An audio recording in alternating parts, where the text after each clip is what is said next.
Hello and welcome to the Haaretz podcast. I'm Alison Kaplan-Summer in Tel Aviv.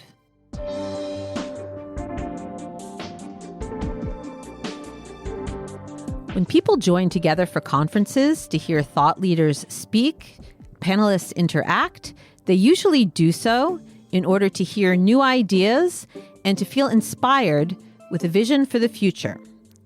But in today's political and military landscape, such a gathering of those dedicated to liberal democracy, equality, justice, and, dare we say, peace, people who care about the future of both the Israeli and Palestinian peoples, face a real challenge when it comes to making sense of the present, let alone envisioning the future at such a conference. But this week, Haaretz, together with the New Israel Fund and J-Space organizations in Canada, took on that challenge, holding an ambitious conference in Toronto called Coping with Crisis, Israel, Gaza, and What Happens Next. As she opened the conference, Haaretz English editor-in-chief Esther Solomon laid out how she saw the goals of the day-long event.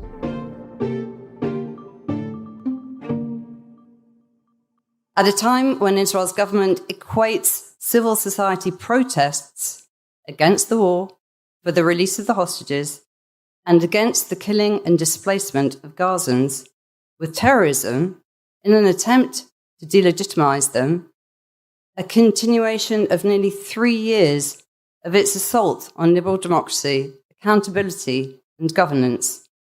We're here today to try and shed some light on the Gaza war, how to stop it, what might follow it, on the state of Israel's democratic health, with the prospect of general elections on the horizon, and how the international community, including Canada, is and should be responding. We're devoting this podcast to sharing some of the highlights of the speeches and panel sessions featuring speakers from Canada and Israel, political leaders, activists, journalists, and academics as they struggle, as we all do now, with this troubling state of the nation in Israel and the challenging question of the ways in which countries like Canada and diaspora communities like Canadian Jewry, who are committed to liberal democracy, should confront the hard-right Netanyahu government and how they can support a vision with their Palestinian partners for a common and far, far more peaceful future. We'll start the podcast with an excerpt from the remarks by former Justice Minister Dan Meridor. Meridor was a pillar of the Likud party for many decades, not a leftist, but deeply committed to democratic values. In his dialogue at the conference with Haaretz Hebrew editor-in-chief Aluf Ben, Meridor responded to Ben asking him, as a leader who devoted much of his political career to building and strengthening Israeli democracy, what has gone wrong?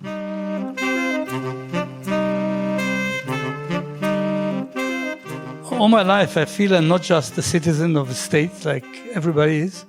I feel that I take part in a huge project, the Zionist project of building or rebuilding a state for the Jews, a state that will be strong and will be just for the Jewish people, but the states of all the citizens, Arab and Jews alike, with equality. The combination of the values of the national cause, the Jewish cause, and the values of the liberal world. This combination was my compass, so to speak. So when I was Minister of Justice, I thought that we should correct the mistake of the Labour that never wanted to have a constitution. And I thought we could end this project. I did it as Aluf started to do, and we were almost there with huge majority. Then Shimon Peres toppled the government down, and we couldn't get it because the Haredim again had a veto power. But we did pass the basic clause of human rights, of which I'm proud. Now there's a backlash. I'm afraid the world sees a backlash, not only in Israel. Democracy is under attack now, in the true sense of democracy. That it's not just the rule of majority, it's what the limits on majority are. What are the checks and balances, to take the American expression, on majority. Every dictator had majority. Democracy is about human rights and the balance between what majority can do and what it should not do, infringing on my or my group rights. I see all over the world populism against democracy. This hit Israel as well, including Netanyahu's trial. He wasn't there, by the way. He never attacked the system. When he became suspect and then defendant in the criminal case, he attacked the system. Police, state attorney, attorney general, judges. So we're in deep trouble from within in the democratic sense.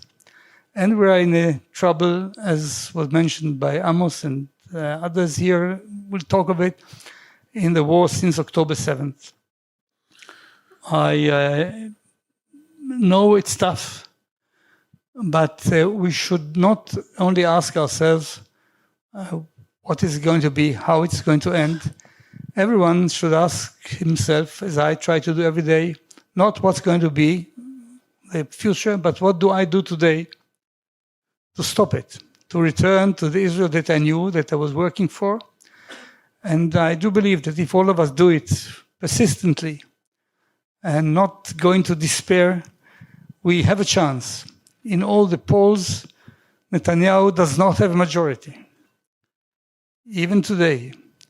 And we need to get our forces together and try to put an end, when we come to the war, to try to think not only of wars, but of agreements, of diplomacy, which we don't at all, unfortunately, and to return to the basic, huge success story of a democratic and Jewish state of Israel.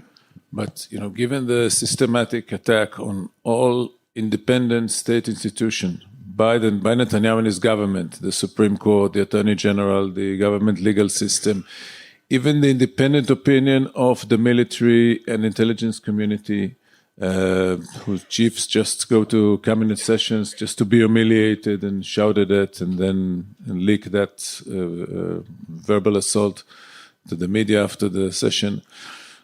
Can the clock, can the wheel be turned back? How? Or is it too late? I don't think it's too late. Nobody can predict the future, but it's in our hands, among other people. And the fact that I mentioned that in all the polls, consistently, Netanyahu doesn't have majority, gives me the hope that if we do it right, we will those who will do it in politics, I'm not there now, will be able to turn the clock backwards and to go back to the road on which we were treading together. In the meantime, it is very important to help from within Israel all those attacked, whether it's the professionals of the army or the professionals of the legal system. It's not an easy fight because the other side is supported by a country, I don't want to mention the name, but a bit south of here, where such attacks are common. You could have thought that it will never happen here. I heard of checks and balances, so I don't see them. I see what happens in Europe with the populism, mainly on the right wing, with the Alternative für Deutschland in Germany, with the Freiheitspartei in Austria, with Marine Le Pen in France. The world is going to a huge challenge to democracy, the way we knew it. So maybe Israel is just part of the crowd. And we may be part of it. It does not mean that we should not fight. We have fought in the past. We can fight now. We still have a majority in the public. We should not give up any minute and continue to struggle until we get back to the wheel. The people who agree with the basic tenets of Zionism. You see, let me say something about Zionism and democracy. The Zionist movement wanted to have a state for the Jews in the land of Israel. This was the idea. And we demanded this from the world and we fought for it. But there was always another claim with it. We want a Jewish majority. The Arabs objected to Jewish majority. The British played with the white papers not allowing Jewish immigration. Ask yourself, why do we need Jewish majority? For one reason. Because it was clear that Arabs would vote as Jews. If you don't have Arabs voting, you can have a South African apartheid regime. We need a Jewish majority because Zionism is a democratic movement in that sense. And we need to continue with that and not allow situation, the end of which will have one state from the river to the sea, where majority will not be clear. This will be not only dangerous to Israel, it's the end of the Zionist dream. One of the most difficult and troubling steps Netanyahu took has to do with the racist movement. You know, in the 1980s, a certain person from New York City, Mayor Kahana, came to Israel and was elected to the Knesset. A year after that, a national unity government headed by Peres and Shamir, we changed the law and allowed the Supreme Court to disband, not to allow somebody who incites racism to run for the Knesset. 85. I collected personally as a member of the Knesset then every statement, every speech, every interview of this party by Kahana. In 88, we went to the court, and the court accepted. And he was banned. You can be leftist, rightist, socialist, capitalist. You can't be a racist in a democratic state. You can't be definitely a racist in a Jewish state. And he was outside legitimacy in the public opinion. Netanyahu, wanting to have a majority, combined him with another racist, Mr. Smotrich, and unfortunately we have racism now within the system. It's very troubling. So we are fighting not only for a strong Israel, but we are fighting for the Jewish historic values, that racism is the opposite of Zionism. And this needs to be won, not only for us. After 2,000 years, we took our fate in our hands, stopped waiting for Mashiach to come, and built a state. Proudly, I can say, a huge success story. Admittedly, after the failure of not having a state in time and losing all European Jewry. But after that, we built a very strong and powerful and good state. A cause of pride for all of us and Jews all over the world. We cannot let it go. We cannot let it down. We cannot lead it to this obscure road that we are working now. We still have a chance to do it if we do it right and persistently.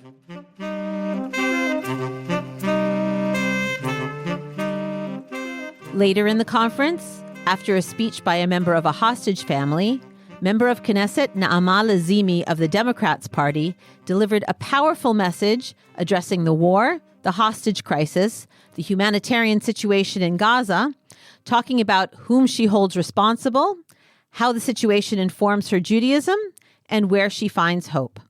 Today marks day 709 since the deadly October 7th attack. 48 hostages, 47 men and 1 woman in Bar Ayman remain captive in Hamas tunnels underneath Gaza. Hamas is a terrorist organization, is holding them in tunnels for far too long. Many were tortured and murdered. 20 hostages are trying to survive in the tunnel of Gaza. Their time is running out. They are starved and brutalized every day. The fact the hostages are still in captivity is not only a deep wound in the life of their families. This is also a wound in the soul of Israel and the Jewish people. But our crisis runs deeper than the massacre of October 7th and the war that followed it. For years, Netanyahu and his government chose to try and manage the conflict instead of working to resolve it.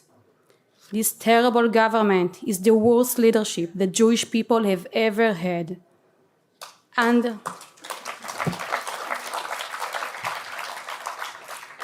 under their leadership, survival is what most Israelis are allowed to hope for. Tragedy, death, and disasters are our daily routine. A government that chooses destruction over healing. And in this grim reality, it's also where I find hope. The millions of brave Israelis who are fighting every day to save our country, that's hope.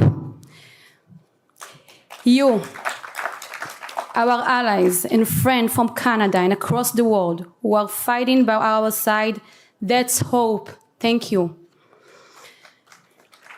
This fight, our fight, it's what's standing in the way of Netanyahu and its extremist government to turn Israel into a dictatorship.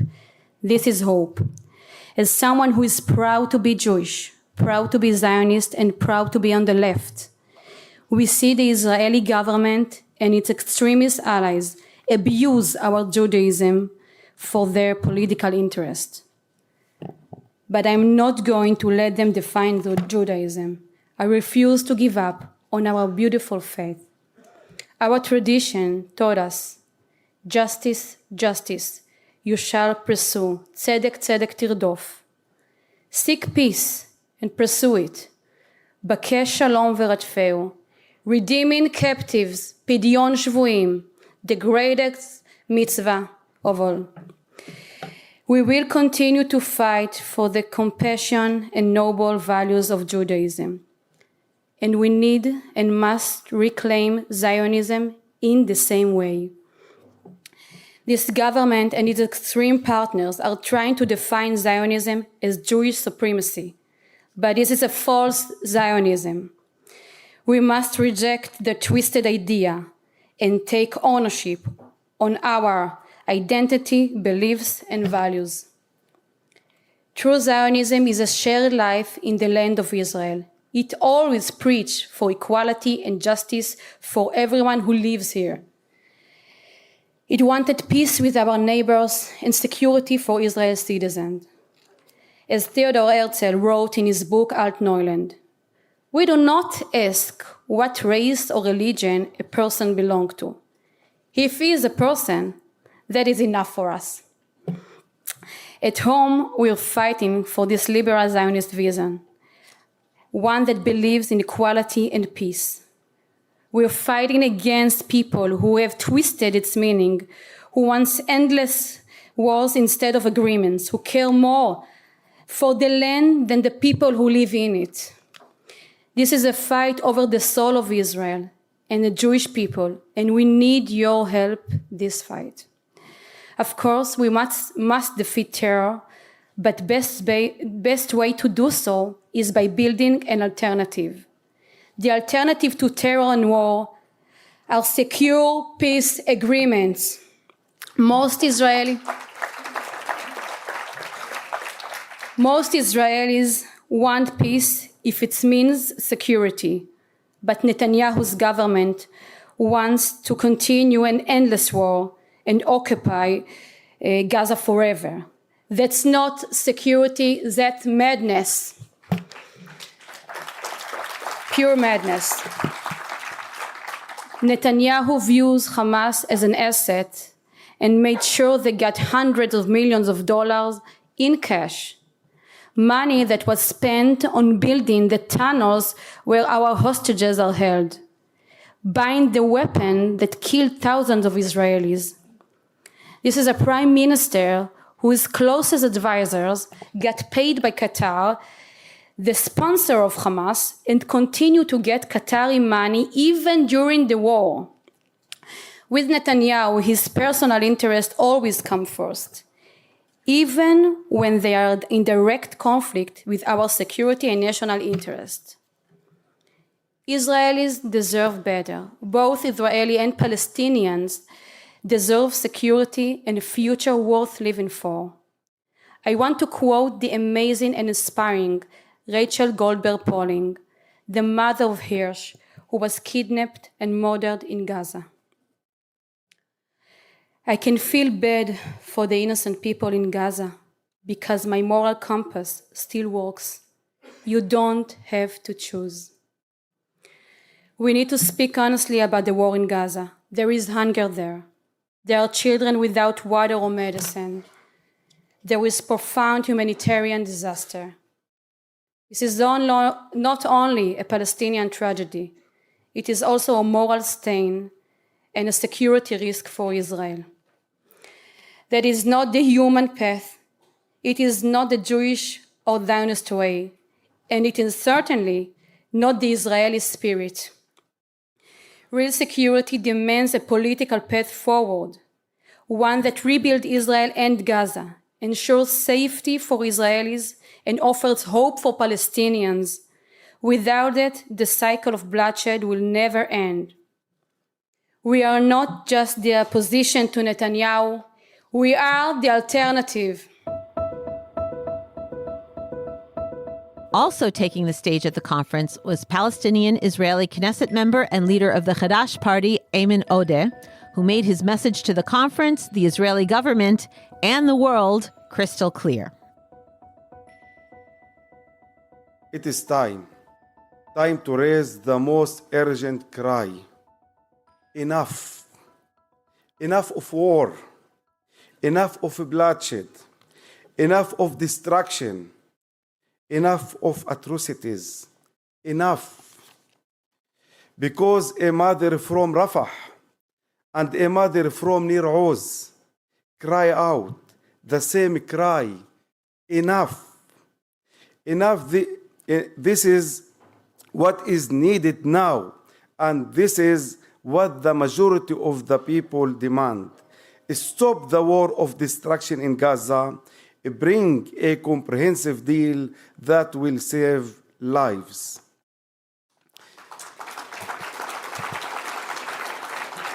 Friends, we have been in this catastrophe for far too long.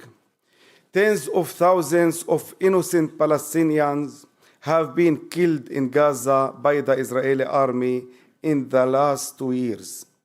We, Palestinian citizens of Israel, have seen the destruction in Gaza day after day, while our reality is filled with death and the blood on our streets. We have seen the suffering on both sides, and we feel such deep pain. And until this war of total annihilation stops, we cannot begin to heal our painful reality. The Netanyahu government, together with Ben Gvir and Smotrich, offers us only more blood, more pain, and more destruction, and above all, more war, more suffering, and occupation. The same government that says time and again that recognizing a Palestinian state is a prize for terrorism, like many ministers said in the last days. But the only prize they want is this: the continuation of the occupation, the continuation of the destruction, the continuation of the crimes against humanity.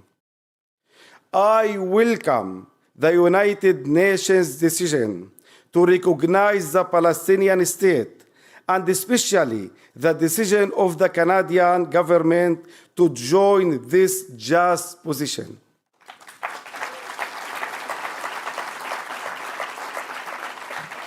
Let me be clear.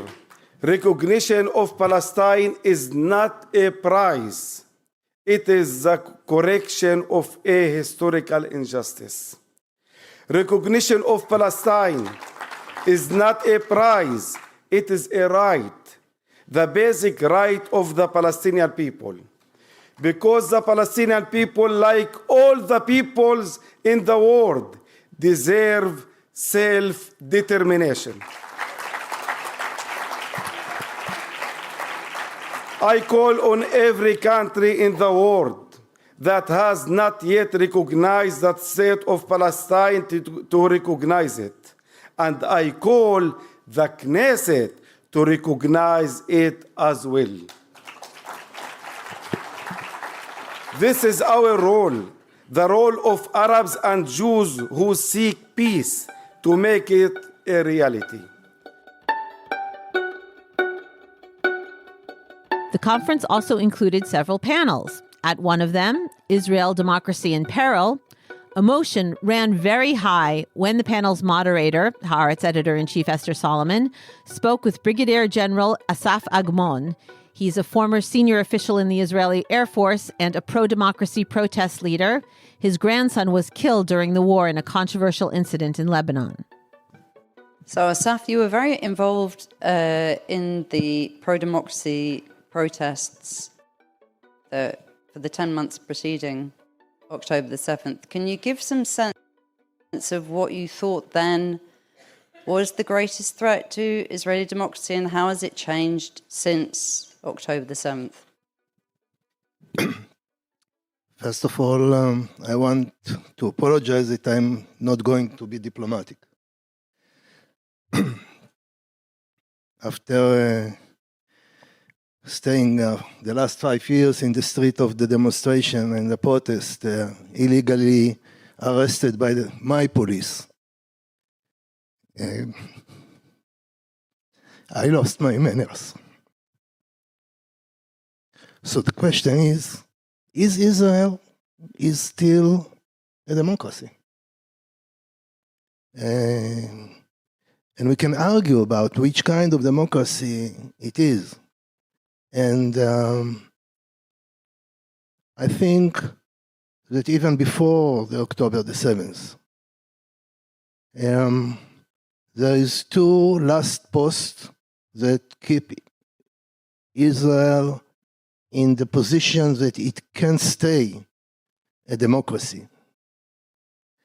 One is the Supreme Court and the Attorney General, and the second is the demonstration, is the protest movement. And unfortunately, in Israel and outside Israel, in the Jewish communities, there is not enough knowledge and not enough support about the phenomena of the Israeli protest movement. Because at the end of the day, when you ask what can save Israel from the direction that it is going, nowadays is the protest movement.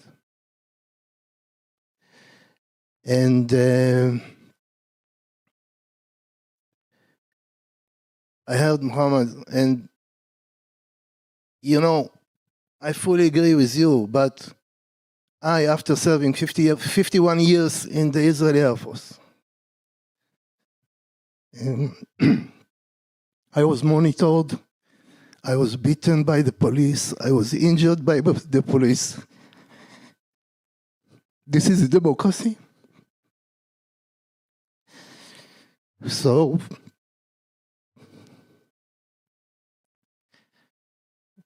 I believe that the protest movement now is the only force that symbolizes the real Zionism, the real values of the Jewish people. I think that this dog tag saying release the hostages now is a Jewish symbol no less than a kippah.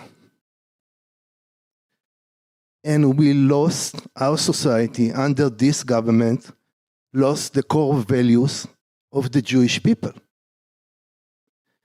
And Israel is supposed to be the homeland of the Jewish people and be a democracy, a Jewish democracy.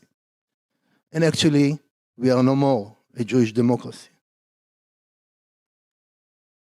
So, before talking about democracy, we have to argue about what is our values. What is the value of human being life? You know, this government has no value to Jewish human being life. Sacrificing the hostages is a crime. Using soldiers for not purposes of defending the country is a crime. And we lost the major value of the Jewish nation. You know, we say, B'Tselem Elohim barat ata Adam. So we lost this main value and not going on for the for the values of justice, of the value of truth. All these things is before democracy. So what country are we going to be? What society we are going to be? And I will stop here because I want later to elaborate about how it will influence the Jewish people all over the world, not only in Israel. And this is the question that we have to face. Perhaps you could just expand a little bit more on how you see the deterioration in all what you consider to be these absolutely fundamental values. How do you see that in the waging of how the IDF has waged the war in Gaza?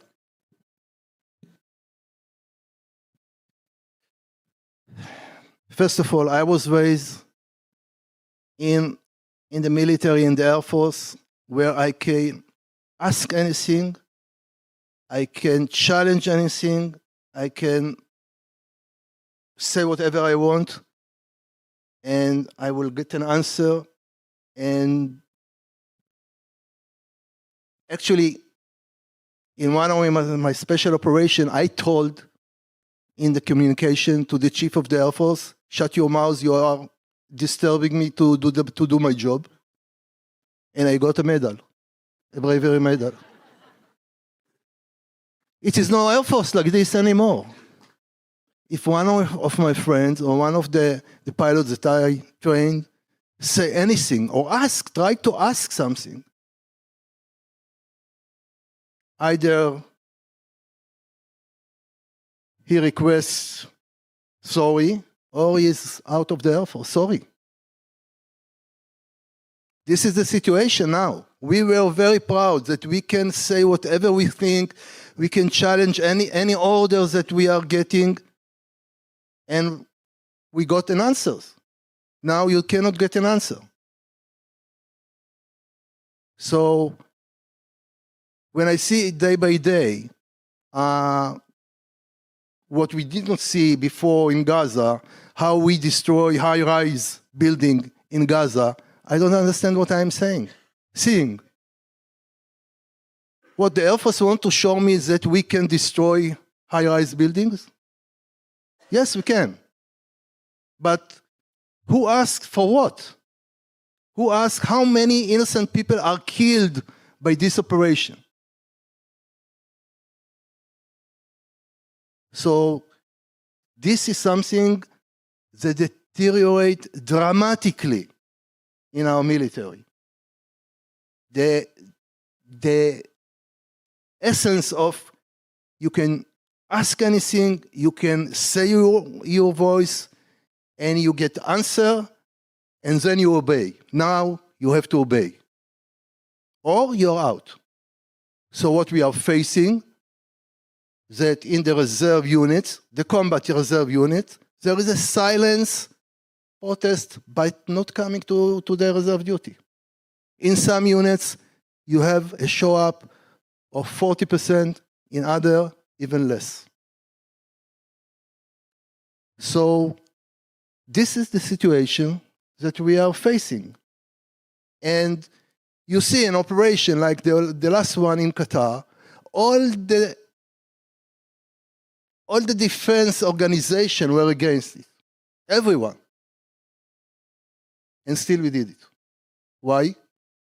Because our government used our defense forces not for the purposes of the defense of our country. And because of this, we are facing what we are seeing.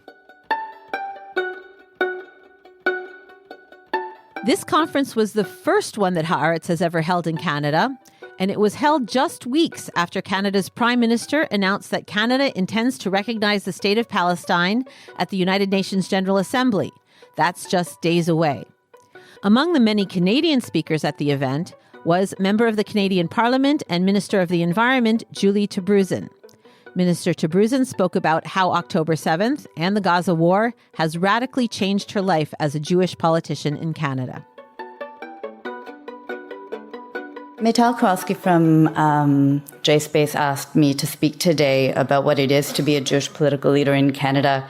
It really got me thinking, because if you had asked me that a few years ago, I would have said that I was an MP, that I'm a woman, a mother, and I happen to be Jewish.